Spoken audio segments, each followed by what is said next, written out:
Bismillahirrahmanirrahim. Assalamualaikum warahmatullahi wabarakatuh. Alhamdulillahirrabbilalamin. Segala puji dan syukur atas Allah Subhanahu wa taala atas segala karunia nikmatnya sehingga pada hari ini kita dapat belajar kembali dan teman-teman. Bagaimana kabarnya hari ini? Semoga teman-teman semua dalam keadaan sehat, dan jika di antara kita sedang yang sakit, mari kita doakan ya. Semoga lekas diberikan kesembuhan oleh Allah Subhanahu wa taala. Amin ya rabbal alamin.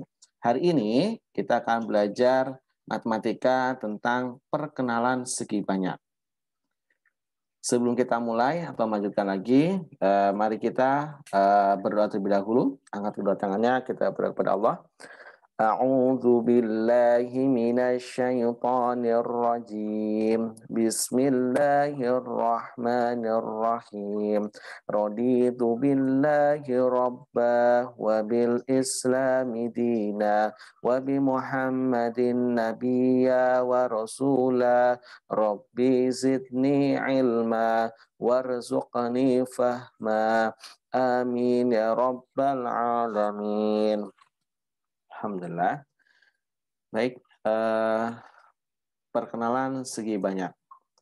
Apa itu segi banyak? Segi banyak adalah bangun datar tertutup yang dibatasi oleh ruas garis. Jadi sebuah bangun datar, entah itu bentuknya mau segitiga, segi empat,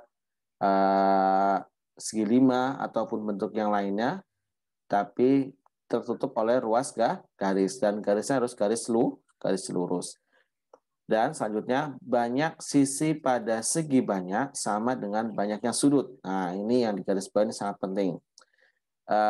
Jumlah sisinya atau garis pinggirannya itu harus sama dengan banyaknya sudut. Jika sisinya ada 4, sudutnya harus ada 4. Jika sisinya ada 7, sudutnya harus ada 7. Jika sisinya dan jumlah sudutnya berbeda, maka itu bukan namanya segi banyak. Segi banyak. Nah, ini contohnya.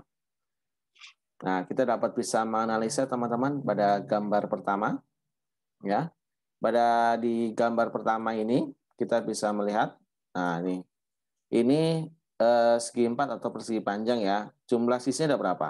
Ini sisinya 1, 2, 3, 4. Nah, ini 4. Sudutnya yang pojok nih.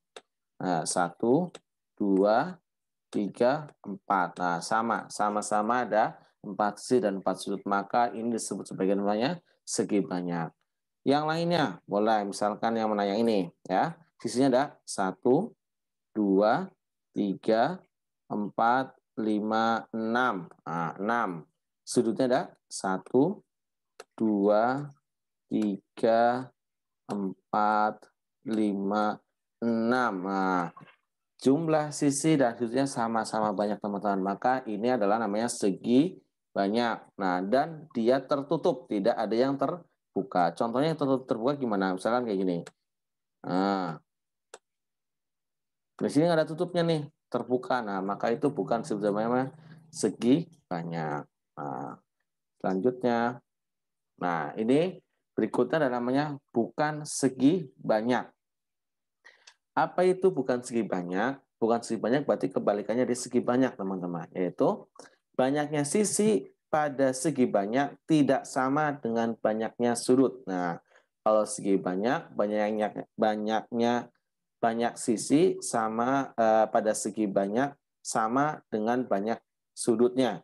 Tapi kalau bukan segi banyak, ini bukan segi banyak, maka banyak sisi pada segi banyak tidak sama. Bedanya kalau tadi sama, ini tidak sama. Nah, ini contohnya.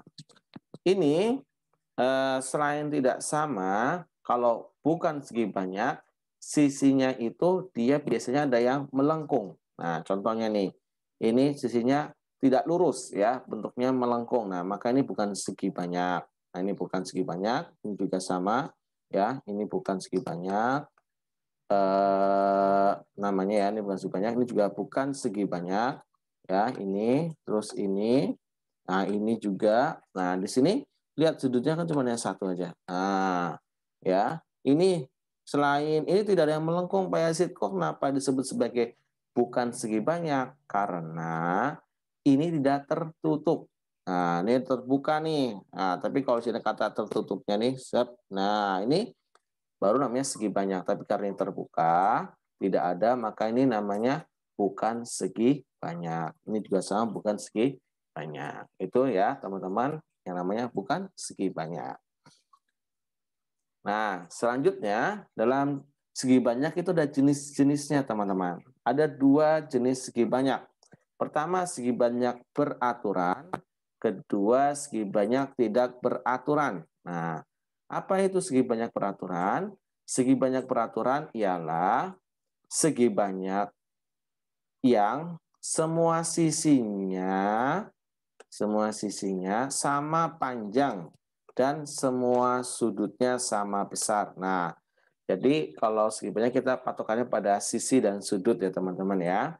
Sisinya itu harus sama panjang semuanya dan sudutnya sama besar. Contohnya seperti ini. Nah, segitiga sama sisi. Sisinya yang ini, ketiga sisi ini semuanya sama panjang teman-teman. Jika ini panjangnya 10, nah ini juga 10 ya. Terus ini juga 10. Nah, maka ini disebut sebagai segi banyak beraturan. Kenapa? Karena panjangnya sisi dan besarnya sudut nih, nah sudutnya bagian dalamnya nih, itu semua sama besar. Apa saja ada segitiga sama sisi, persegi, ya itu semua sudutnya sama panjang, semua sisinya sama panjang dan sudutnya sama besar. Segi 5 beraturan, nah kalau kan segi 5, segi 6, segi 7, segi itu tidak masuk, segi 5, segi 6, segi 8, segi 10, segi 12. Nah, itu semuanya kalau ada kata peraturan di belakangnya, segi 6 peraturan, segi 8 peraturan, maka itu termasuk segi banyak beraturan. Dan juga ada bintang juga ya, karena sudutnya dia sama besar. Selanjutnya, segi banyak tidak beraturan. Nah, kalau tadi beraturan, sekarang tidak beraturan. Apa itu segi banyak tidak beraturan? Segi banyak tidak beraturan adalah segi banyak yang sisinya tidak sama panjang atau sudutnya tidak sama besar. Nah, kalau tadi beraturan itu sisi sama panjang, kalau tidak beraturan, sisi tidak sama panjang. Contohnya banyak banget. Ada yang segitiga sama kaki, segitiga siku-siku, jajar genjang, persegi panjang, trapesium, tanda panah, dan yang lain-lainnya. Kita dapat melihat dari mana? Lihat dari sisinya yang paling gampang. Lihat sisinya nih. Sisi yang miring ini panjangnya lebih panjang daripada sisi yang ini, yang sebagai alasnya. Jajar genjang juga sama ya. Mungkin bisa jadi ini sisinya keempatnya bisa sama panjang, tapi sudutnya tidak sama besar. Nah, ini kan sudutnya ini lebih besar, ini lebih sempit, kan lebih kecil. Nah, itu tidak sama besar sudutnya, maka tidak disebut sebagai namanya segi banyak beraturan. Tapi dia termasuk golongan segi banyak tidak beraturan. Persegi panjang, nah mungkin sudutnya sama besarnya, tetapi sisinya beda. Ini lebih panjang, sisi panjangnya lebih panjang daripada sisi lebar. Trapesium, tanda panah, dan yang lainnya. Nah, seperti itu teman-teman. Nah, demikian adalah yang namanya perkenalan segi banyak. Semoga video ini dapat memberikan manfaat dan menjadikan ilmu yang bermanfaat untuk kita semuanya. Mari kita tutup belajar ini dan ucapkan alhamdulillahirrahmanirrahim dan doa kafaratul majlis. Subhanallahumma wa bihamdika asyhadu an la ilaha illa anta astaghfiruka wa atubu ilaik. Assalamualaikum warahmatullahi wabarakatuh.